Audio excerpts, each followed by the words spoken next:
guys, it's Andy. Welcome to a new video. Today I decided to do a flight attendant job Q&A for you guys. Don't mind the fact that I'm in my car.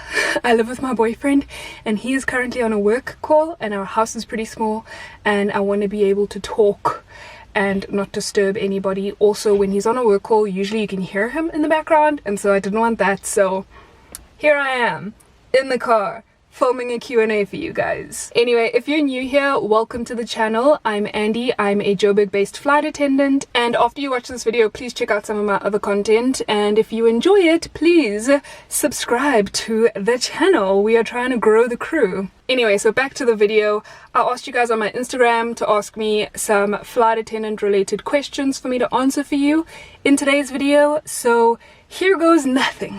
Okay, one of you guys, Arcane Butte, asked me like so many questions, so I'm going to start with yours. First one, how does the job affect your life in terms of keeping relationships and all? So it doesn't affect it too badly. I think because South Africa is a small country, a lot of us never really have layovers, so it's not like I spend 3 days away at a time or anything like that. I'm home every single night, so it really doesn't make it very difficult to keep a relationship. But at the same time, I have worked for a charter airline before where I would be away from home for about a month at a time in a different country. But that actually, for my personality and my boyfriend's personality, that worked out perfectly because we like having our own space. So when I was away for a month, it was like perfect. We would video call every single day, but it was just nice to get that distance, and then I'd be home for a month and then I could be, you know, all over him, annoying him and everything, and then be gone again for another month. So now it's a little bit trickier because now we're in each other's space every single day and I come home every single day, but it's something that you can keep at. It's not that difficult, especially in South Africa. It's not actually that difficult to keep a relationship. It's just like any other relationship. We usually get about 1 or 2 days off a week anyway, so usually you can actually like hang out with the person you're seeing. You need a little bit of energy, you need to get enough rest when you can, just so that you can really be present when you're spending time with that person, but otherwise it's fairly easy to actually keep up a relationship as a flight attendant. Are good hair and skin a requirement in applying to be a flight attendant? Not necessarily, you know, so if you naturally don't have very good skin, either way you're gonna have to wear makeup. That is a requirement for you to wear makeup, but they don't look at like how many pimples you have under your makeup. Like, they don't really care about that. And in terms of your hair, as long as you're gonna put it in like a nice neat hairstyle for when you're at work and when you're in uniform, I don't think it makes much of a difference. There's a lot of people with very different hairstyles who are flight attendants. A lot of them have very, very short hair. You can wear braids like me and just put it in a low bun. You can have a weave if you want. You can wear a wig if you want. You can have an afro if you want. That is the beauty of being a flight attendant. As long as it's neat and it looks nice, it's okay. You don't have to have the best hair or the best skin, but as long as you can present yourself well when it comes to being on the job, and you do your makeup nicely, or you put your hair nice and neatly in its hairstyle, then you'll be fine. Must you be bilingual to become a flight attendant? No, you don't have to be, but in South Africa our aviation language is English, so you have to be able to speak English well enough to understand commands, to be able to brief your passengers, to be able to conversate with passengers. But I mean, I feel like everyone in South Africa is bilingual somewhat. It's helpful if like a passenger comes on board and let's say it's an old Afrikaans lady. If one of us in the crew can speak Afrikaans and conversate with her and explain stuff to her in Afrikaans, then it's very, very helpful because they might not understand English. It's helpful to be bilingual if you're going to fly for a South African based airline, but it is not necessary. As long as you have a good command of the English language, you're fine. Do you need to know how to swim to be a flight attendant? Kind of. Pretty much, yes. You do need to be able to be comfortable in water. I'm gonna explain this more when I go and I do my ditching recurrent, which is the recurrent where we have to like swim and practice being in a pool with our life jackets and stuff on. But as a flight attendant, as long as you're comfortable in water and you can get from point A to point B with the support of a life jacket, you're fine. Don't need to be an Olympic swimmer. A lot of people in my training class had never even been in a swimming pool before, but the life jacket supports you so much that it was so easy for them to get from point A to point B. The only thing was getting over that little fear of being in the water. Yeah, as long as you can stay calm in water, you're comfortable enough in water, you're good to go. You don't need to be like super skilled or be able to hold your breath underwater for a certain amount of time or anything like that. They don't test that kind of stuff. It's more just getting from one side of the pool to the other, and with the support of a life jacket. Don't forget that this entire time you have your life jacket. That's why every single seat on an aircraft has a life jacket under it, and every crew member has a life jacket, so that we can have that aid in the event of a water crash landing. How safe are you at work during COVID-19? I actually think that work has been safer than ever. I have not been working the last 2 months. I think my last flight was the 24th of March. Today is the 1st of June, and I have not flown in all that time, but COVID was already a thing by the time that I stopped flying. We went into a national lockdown set by the government, so we haven't been able to fly. We haven't been allowed to fly. But when we were flying, that was the safest I have felt. I feel like in aviation, we are just so paranoid generally about safety. Flights are going to resume soon. We're still like taking baby steps with it and trying to go that extra mile to make sure that safety is of the utmost importance. So there are HEPA filters on an aircraft, which means the air gets filtered out much more often, and the air is somewhat cleaner on an aircraft, and there's less chance of getting any like droplets and stuff than on the ground if you're just in a car next to somebody with COVID or something like that. So I feel happy about that, but at the same time we do keep social distancing. The aircraft was getting sanitized and cleaned between flights, so we have been taking all of those extra steps. All of us have hand sanitizers. The crew wear gloves and masks. In South Africa, it is now absolutely mandatory to wear masks if you're leaving your house, so no passenger will be allowed on board without a mask. I feel fairly safe going to work with all of this COVID stuff going on. I'm not actually that worried. Yeah, I'm gonna do a video about like the ways that travel and stuff is gonna change now since we're on level 3 now, so stay tuned for that video. That's gonna come out either after this one or before this one. To answer your question, I do feel very safe going back to work even though COVID is still a thing. Qualifications required to be a flight attendant.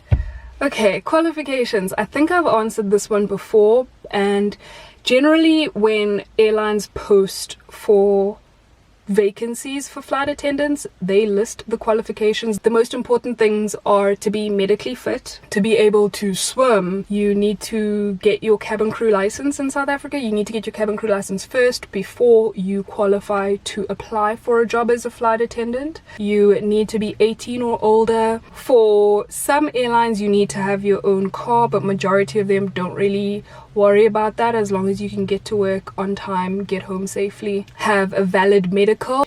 You need, oh, what else?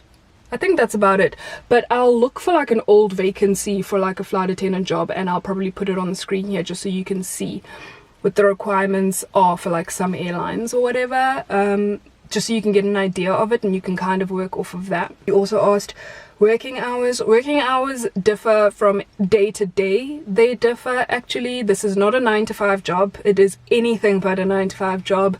Some days I will start work at 5 a.m. in the morning for 2 days. Maybe Monday and Tuesday I'll start work at 5 o'clock in the morning, and maybe on Monday I'll be back at 1 o'clock in the afternoon. Tuesday I'll be back at 4 o'clock in the afternoon, even though I started work at 5 a.m. don't forget.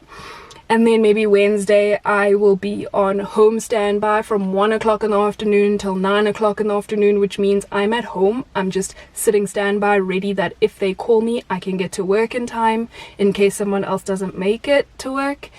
And maybe the next day I have a flight where I sign on at 12 o'clock in the afternoon and I finish at 10 p.m. at night. So it always differs based off of the roster and the schedule and the flying schedule of your airline, but you'll get an idea when you start flying, and there's no week that is the same as the one before. every time it is always different. What is the pay like? It depends on the airline as well. Generally entry level, it could be anywhere between 9 and 10,000 rand. Other places entry level you start with 12,000 rand a month, and then it grows every year.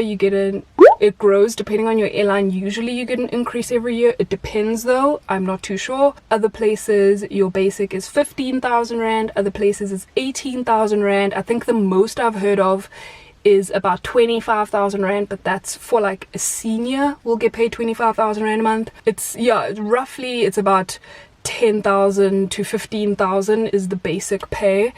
And then you can always make extra money with like S&T or commission. That could add like an extra 2,000 rand, maybe even 10,000 rand extra. When I worked for charter, I used to make, my basic was not very much, but when I was on contract I would get paid about $80 a day, and if I was away for 5 days, that's about an extra 5,000 rand. If I was away for 28 days, that was an extra 28k for that month. So it depends who you fly for. If you are flying for a charter airline, I'm pretty sure if you go on more contracts you're gonna make more money than if you fly for an airline, because airlines pay like a standard basic and then you just get like a daily meal allowance, but that doesn't add very much on top of it. But hopefully that gives you an idea. Other related career opportunities, I think I've also mentioned that. Anything in hospitality and tourism. So customer service is the most important thing, especially if you're, oh, I forgot to mention that in the qualifications required is some customer service experience. As long as you've dealt with people before, you're pretty good. It depends on what you want to do and what part of tourism and hospitality you want to branch out into, but overall just the hospitality and tourism industry would be like a similar sort of career. Guys, my battery is flashing and I want to like finish this. What airline are you working for? Not gonna answer that. I never answer that question. Sorry, I don't mean to be disrespectful, but it's for my privacy. Yeah, I think it's okay to not say that kind of thing on my YouTube channel. I'm a grade 12 learner and I love flight attendants. Do airlines take men? Absolutely. Please apply. If you're a guy and you want to be a flight attendant, of course apply. We love guys as flight attendants and they can help us with like putting bags up and stuff, and they charm the ladies, so it's great. Please, you are more than welcome to apply to be a flight attendant if you're a guy. What else? Are you going back to work on level 3? Yes. As far as I know, I am. I will tell you guys more information on in my vlog that I'm doing this week, but yes, I am going back to work in level 3 because right now in South Africa at level 3, limited domestic air travel is allowed, which means that we go back to work. And I recently got my license, but I'm not sure if it will be of great use due to this pandemic.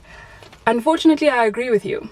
That's the sucky thing about what COVID has done to our community, to just aviation and tourism in general, is that right now when airlines go back to flying, they're going to be in recovery mode, and it could last anywhere from 6 months to a year to a couple of years. You never know how long it'll take for them to get back to their full capacity where they actually need more crew. So it's going to take a while before there is a need for more flights, because we also need passengers to feel more comfortable.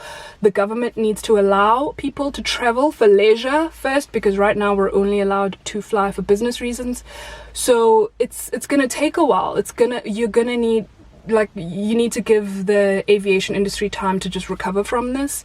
But when they do get to that point of actually needing more crew, they are going to definitely need more crew. And follow me on my Instagram, because I post a lot over there when I see job vacancies for airlines, so you'll be able to be in the loop. But I'm so sorry to tell you this, it is definitely going to take a long time before we get to that point. That is it for the questions. My battery is still dying, so I really want to wrap this up quickly. Thank you guys so much for watching this video. If you have any other questions, please drop them in the comments below and I'll make sure to answer you then and there. Otherwise, please continue to spread good vibes and be kind, and I'll see you guys all on the next video. I hope you enjoyed this one. Okay, bye!